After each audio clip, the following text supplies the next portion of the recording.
speech delay, autism.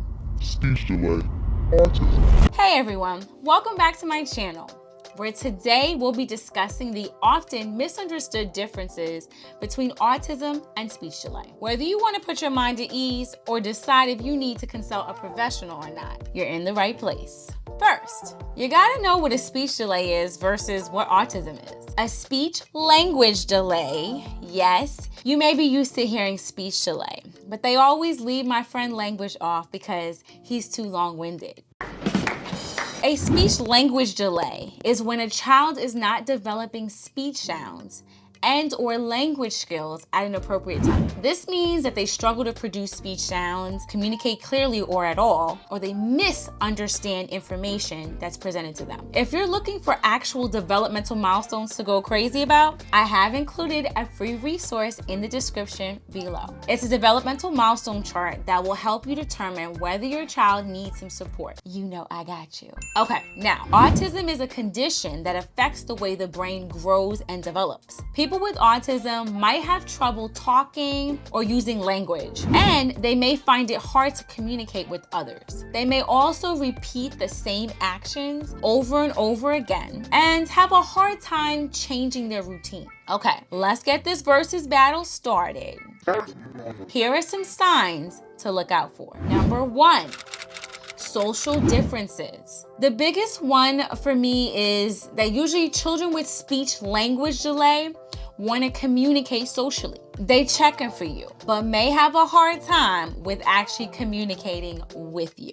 With a speech delay, the child may not be using as many words as other children their age, or as they should be doing for their age, but they're still trying to make like eye contact, use gestures. They can even use sounds like grunts and babbling and things like that. And you may also see some frustration because they're struggling with this. This is hard for them. They will have joint attention in which they're willing to interact with you and share and experiences with you. They'll also appropriately use something called social referencing. And that's where your child looks at you to check in, to make sure everything's okay, you know, especially when they're engaging with new things or people. Now, children with autism, they not checking for you at all. They have no real desire to communicate socially with anybody. Well, besides themselves. Usually the child is not completely answering your questions, or if they do, it might be like after the third or fourth time asking, not making eye contact, looking unbothered, usually not frustrated unless you keep asking them the same question and they want you to leave them alone.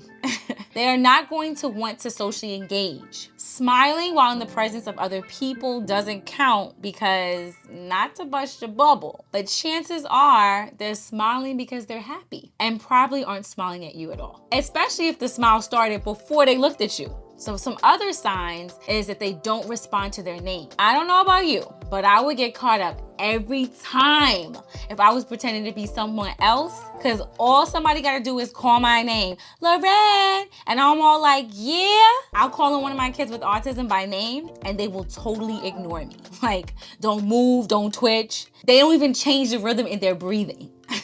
That's talent, okay? Like and subscribe. This helps me provide more meaningful content and helpful answers and tips for you. Number 2, communication differences. So children with speech language delays communicate and desire to communicate even if they struggle or can't talk. Children with autism may talk but aren't really trying to communicate. What do I mean? Well, that takes me into my next point. A child with a speech language delay may use gestures or point if they can't verbally communicate, and their ability to understand is higher than their ability to express themselves. Their gestures are intentional and it's to help them communicate, and you're not seeing random movements or repetitive ones unless they ain't playing with you and you're not getting it. A child with autism, on the other hand, struggles with pointing, waving, and making like other gestures, which they may not make at all or make in a weird, different kind of way. They may also hum or use random sounds, as well as something called jargon, which is like made up words, and echolalia, which is when they randomly repeat parts of like sayings, shows, songs, and it's not for communication purposes, but basically for themselves. As it relates to understanding, they may have trouble following even basic routines routines, whereas a child with a speech and language delay may have trouble following non-routine direction. A child with autism may struggle with nonverbal cues such as like reading body language, like when your arms are folded across your chest, when their room is a mess, or the crazy eyes when they're sharing too much of your business in public, or facial expressions. Basically, I can't say it enough. They ain't checking for you. But don't worry, it ain't just you. They ain't checking for all of us. They ain't checking for none of us. Number 3, behavioral differences. A child with a speech delay won't exhibit any abnormal behavior patterns unless they're just trying to get on your nerves. Whereas with autism, children may show repetitive behaviors and not just to get on your nerves. For example, stimming, which can be rocking back and forth, flapping, flicking their fingers, or other unusual body movements, even toe walking. I know what your brain went to because mine went there too. That ex who used to toe walk, but no, that probably wasn't what was wrong with him. Another example, using objects wrong. I used to work with a kid who had fun just banging everything. And I don't mean like pretend play. If that baby uses a car as a phone, he or she is just pretending because you didn't get them an actual play phone. Hint, hint.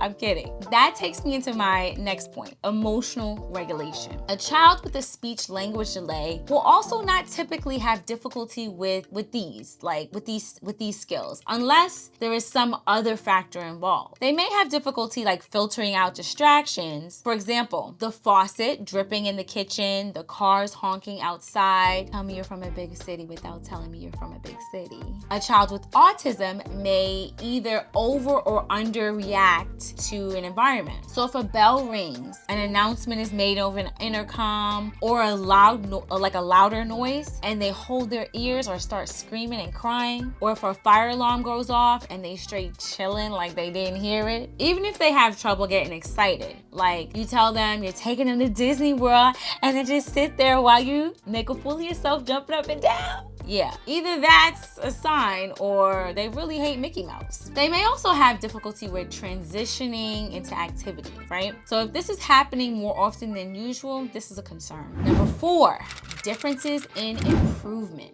Keep in mind, a child with a speech language delay has exactly that. They're behind, but you should see signs of consistent progress as they reach various developmental markers. But a child with autism, they may have really slow progress, or they may stay at the same level of progress on a skill for a long time. They may even regress. Okay, so I know that was a lot of information, so let me recap the important red flags to look out for. Because in the end, figuring out what they have is not as important as getting support and doing something about it now. Well, not right now, but after you finish watching this video. So the first one, the child has poor understanding and or has difficulty expressing themselves. Number 2, the child doesn't use functional language. Like maybe they know the names of an item, but they don't use it when asking for it or not requesting at all. Number 3, the child is not showing you things, making eye contact,